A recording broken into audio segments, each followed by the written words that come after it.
മൂവാറ്റുപുഴ മുനിസിപ്പാലിറ്റിയിൽ ഒരുപാട് മാലിന്യവിമുക്ത പ്രവർത്തനങ്ങൾ നടത്തിയിട്ടുണ്ട്. എന്നാൽ അത് പലപ്പോഴും പൂർത്തിയാക്കപ്പെട്ടിട്ടില്ല, അല്ലെങ്കിൽ ഒരു പ്രോപ്പർ സൊല്യൂഷനായി മാറിയിട്ടില്ല. ഈ സാഹചര്യത്തിൽ MLA ആയിരിക്കുമ്പോൾ സാറിന് അതിന് പ്രോപ്പർ സൊല്യൂഷൻ കണ്ടെത്താൻ എന്തൊക്കെ ചെയ്യാൻ സാധിക്കും? നമ്മുടെ നാട് ഫേസ് ചെയ്യുന്ന വൺ ഓഫ് ദ ബിഗസ്റ്റ് ചലഞ്ചാണ് waste management. Waste management even in advance countries അതൊരു വലിയ ചലഞ്ചാണ്. എസ്പെഷ്യലി കേരളം പോലൊരു സ്ഥലത്തിന് തിക്ലി പോപ്പുലേറ്റഡാണ്. നമുക്ക് പിന്നെ നമ്മുടെ ഒരു വരുമാനമൊക്കെ വെച്ച് നോക്കുമ്പോൾ നമ്മൾ ആഗ്രഹിക്കുന്നത് പോലെ ഏറ്റവും അഡ്വാൻസ്ഡ് ആയിട്ടുള്ള പ്ലാൻസ് എല്ലായിടത്തും എസ്റ്റാബ്ലിഷ് ചെയ്ത് അതിനുള്ള ആളുകളുടെ എതിർപ്പ് അതൊക്കെ കോമ്പൻസേറ്റ് ചെയ്ത് അത്ര സ്ഥലം അക്യൂർ ചെയ്ത് അങ്ങനെയൊക്കെ ചെയ്യാമെന്ന് വെച്ച് കഴിഞ്ഞാൽ വി ആർ നോട്ട്, അത് ശരിക്കും സിംപ്ലി മനസ്സിലാവാൻ പാകത്ത് പറയുകയാണെങ്കിൽ we don't have the luxury to have a perfect waste management system. അത്രയും ഇതല്ല. രണ്ടാമത്തെ കാര്യം, the bigger challenges with the culture. നമ്മുടെ ആളുകളുടെ ഒരു പൗരബോധം അല്ലെങ്കിൽ നമ്മുടെ ഒരു സമൂഹത്തിൻ്റെ ഒരു സാമാന്യ മാനസികാവസ്ഥ മനസ്ഥിതി എന്ന് പറയുന്നത് ഇതിനെ ഈ പ്രോപ്പറായിട്ട് അഡ്രസ്സ് ചെയ്യുന്ന ഇതിൻ്റെ റെലവൻസോ ഇതിൻ്റെ ഒരു ഗൗരവം മനസ്സിലാക്കാത്ത പോലെയാണ്. വേസ്റ്റ് മാനേജ്മെൻറ്റ് എന്ന് പറയുന്നത് കേവലം ഒരു ഗവൺമെൻറ്റിൻ്റെയോ കേവലം ഒരു മുനിസിപ്പാലിറ്റിയുടെയോ അല്ലെങ്കിൽ അങ്ങനത്തെ ഗവൺമെൻറ് സിസ്റ്റത്തിൻ്റെ ഒരു ഡ്യൂട്ടി ആണെന്നോ അല്ലെങ്കിൽ അവരുടെ ഒരു ബേർഡൻ ആണെന്നോ അല്ലെങ്കിൽ അവരുടെ മാത്രം റെസ്പോൺസിബിലിറ്റി ആണെന്നോ നമ്മൾ ചിന്തിക്കുന്നതെന്നാണ് നമ്മുടെ പ്രശ്നം തോന്നുന്നത്.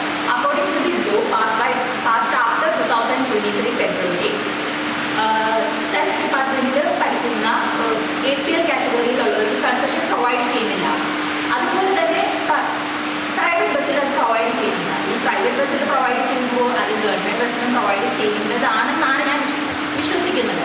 I said this is absolutely ridiculous to divide students saying that APL self-financing this thing, that thing, and KSRTC is not giving concession. And also they have put a bar at the age of 21, I think. Even one PhD student approached me. She's from a very poor background. She's going all the way to Etmanur or something for her studies. So she's not eligible for concession. That's how I went deep into it. And then I understood that there is a lot of discrimination among the students, like self-financing, this thing, that thing, and APL, BPL and all this. I said, this is ridiculous, it cannot be like this. Then as you know, see, the government systems look at the revenue and the revenue bleeding happening with the KSRTC. They are saying that KSRTC is already in a mess and they are already making huge losses. So if we extend more concessions to the students and all, this is one way we are losing money. So we are trying to patch up this. This was I completely disagree with what he answered. I said this is not acceptable also. But unfortunately the present government decided to endorse his proposal and they said that this can be like this. തൊഴിൽ വാങ്ങി നൽകുന്നത് വരുമാനം പ്രതീക്ഷിച്ചിട്ടാണ്. അങ്ങനെ ഒരു ന്യായീകരണം കേൾക്കുന്നുണ്ട്. So സാറിൻ്റെ അതിനോടുള്ള അഭിപ്രായം എന്താണ്? ബന്ധുക്കളായിട്ടുള്ളവർക്ക് ഇത് ചെയ്യുന്നത് അതൊക്കെ നിങ്ങൾ ഒരുപക്ഷെ യങ്സ്റ്റേഴ്സിന് ഇന്ന് പൊളിറ്റിക്സിലേക്ക് യങ്സ്റ്റേഴ്സ് ആരും വരാത്തതിൻ്റെ ഒരു കാരണം, many of the youngsters feel like it's a very dirty place. മോളി പറഞ്ഞ മാതിരി സ്വജനപക്ഷപാതവും അഴിമതിയും കറപ്ഷനും ഒക്കെ നടക്കുന്ന ഒരു സ്ഥലമാണ്. അപ്പോൾ അതുകൊണ്ട് ഇറ്റ്സ് എ ഡേർട്ടി ബിസിനസ് എന്നുള്ള പോലെയാണ് പലരുടെയും തോന്നൽ.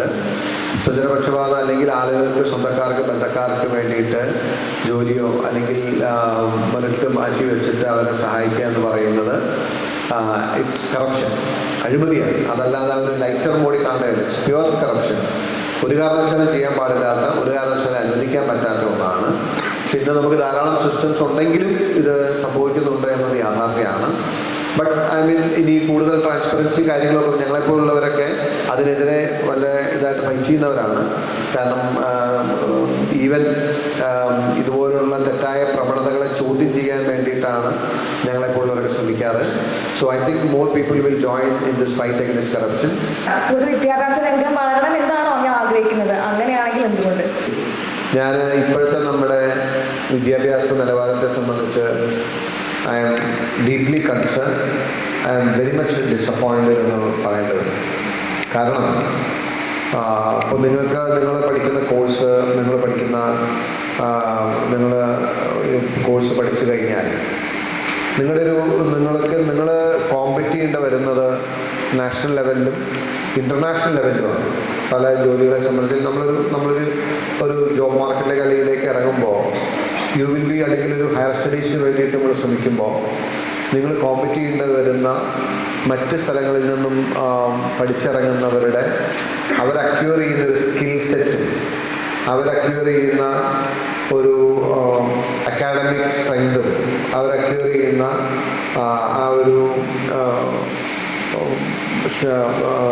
മറ്റ് എബിലിറ്റീസും നിങ്ങൾ പെട്ടെന്ന് നിങ്ങളുമായിട്ട് തുലനം ചെയ്ത് നോക്കുമ്പോൾ വി ആർ ഫാർ ബിലോ എന്നാണ് എനിക്ക് തോന്നുന്നത്.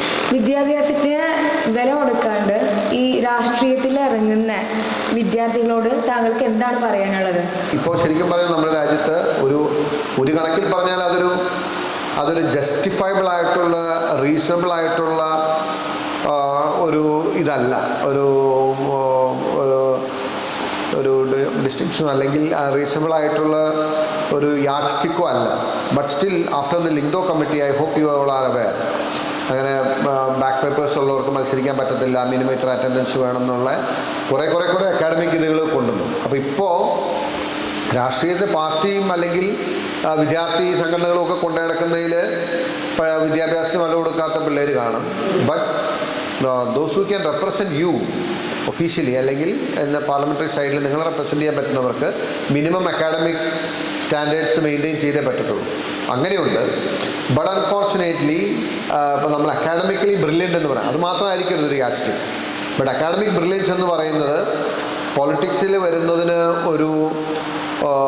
ഒരു തടസ്സമാണെന്നോ അല്ലെങ്കിൽ അത് they are not expected to be in politics അല്ലെങ്കിൽ they are not their cup of tea എന്നുള്ള ഒരു ചിന്തയുണ്ട് പൊതുവെ. That's not good. I mean അത് നല്ലതല്ല.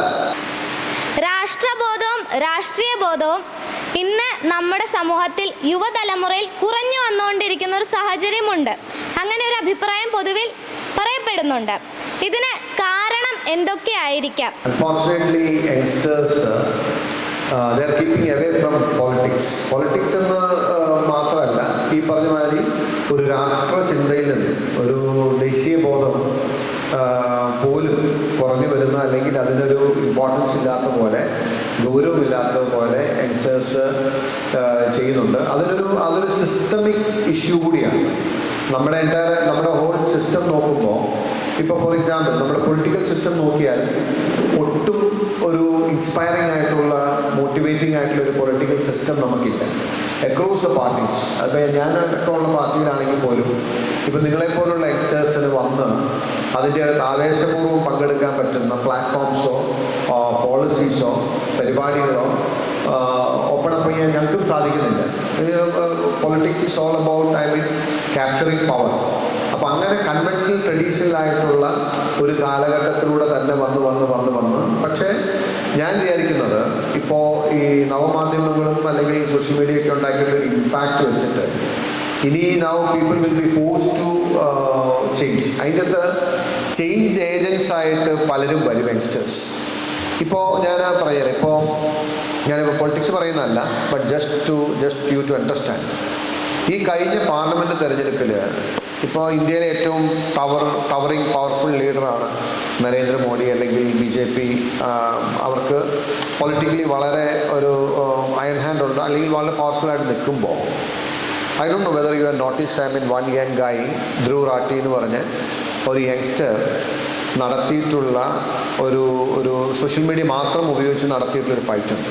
ഇത്രയും mighty the entire country control ചെയ്യുന്ന the entire cabinet അല്ലെങ്കിൽ the entire power of India is with somebody and one single-handedly fighting with the tool of social media has gone a long way.